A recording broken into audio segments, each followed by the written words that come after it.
så er det flere spørsmål fra Karoline. Favorittmat. Det må bli pizza. Og lasagne, tror jeg. Og ja, jeg som generelt sett er veldig glad i italiensk mat.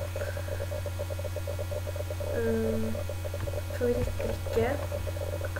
Det må bli sjokolademelk eller sjokolademelkshake.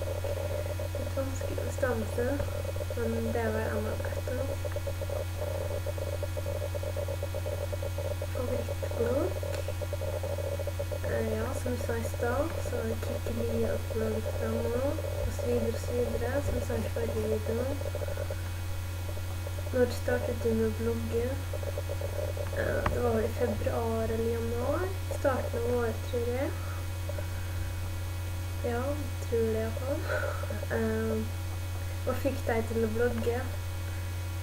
Det var på grunn av at så mange andre hadde blogg, og de hadde lyst på egen hjemmeside på en måte, så skrive tankene dine og slik.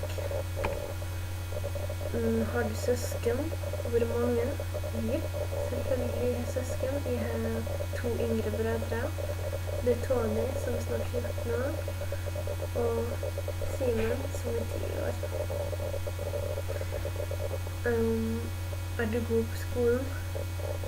Ja, jeg er vel egentlig sånn halvt greit på skolen. Ikke sånn skole selv, men det er helt ok, tror jeg. Og så spørsmål fra ML. Ditt favorittklesplagg? Ja, det visste jeg i stad. Har du noen dyr? Ja, jeg har masse katter, men han er mange. Vi er sånn mange utekatter. Og så har vi 4 innekatter, tror jeg. 2 kattunger og 2 voksne. Glad i deg. Og så neste spørsmål. Hva er yndlingstingen som du eier? Det vet jeg ikke helt egentlig. Det var et vanskelig spørsmål. Ja, det vet jeg ikke. Det er også spørsmål fra Helene. Hva er ditt... Ja, det spurte om i stad. Hvor handler du? Hvilken butikk liker du best? Ja, som vi sa, så er jeg på Valken, Kubus og Hans Møret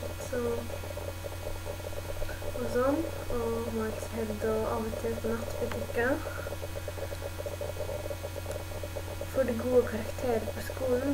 Som vi sa, helt ok. Det var sånn mest 4 og 3, tror jeg. Mest 4, det var gjennomsnittet mitt. Hvilken videregående skole skal du gå på? Jeg har søkt på Romsdal videregående skole, som ligger i Molle, og håper jeg kommer inn der. Hva vil du bli når du blir stor?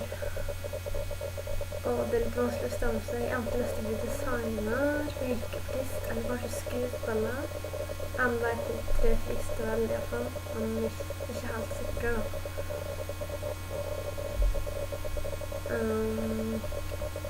Jobber du? Nei, dessverre, men jobber med saken. Hva er din favoritt-TV-serie? Det må bli Lost og frustrert fruer, som du kanskje sa. Og siste spørsmålet, som er fra Tonje. Hvis du skulle vært gutt for en dag, hva ville du ha gjort? Nei, det er veldig kult hvordan det er å ha en guttetiss. Ja, men... Ja, det har vært litt artig å se hvordan det har vært liksom. Hvordan er det tiss og sånn.